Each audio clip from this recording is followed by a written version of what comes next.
हा एक Indian rat snake म्हणजे धामण जातीचा साप असून या सापाला वेगवेगळ्या भाषेमध्ये धामण, घोडापछाड, रॅट स्नेक या नावाने देखील ओळखलं जातं।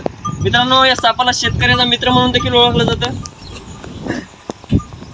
हा साप पूर्णपणे बिनविषारी असून हा साप चावल्यानंतर कुठल्याही प्रकारचं ट्रीटमेंट वगैरे घ्यायची आवश्यकता नाही। फक्त एक TT 0.5 cc एक इंजेक्शन घ्यावं लागते जेणेकरून धनुर्वात वगैरे होणार नाही। तर चला मित्रांनो, बिना टाइम घालवता लगेच आपण सापाला इथं पॅक करूया।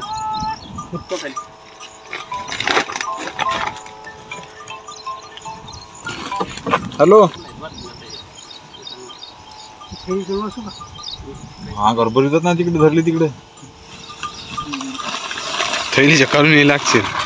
तर मित्रांनो, आता व्यवस्थितरित्या आपण इथे या धामण सापाला रेस्क्यू केला हाय। तर मित्रांनो, आपण बघू शकता हा एक इंडियन रॅट स्नेक ज्याला की धामण म्हणून ओळखलं जातो। हा साप आपण थोड्याच वेळापूर्वी ताकतोड या गावामध्ये रेस्क्यू केला।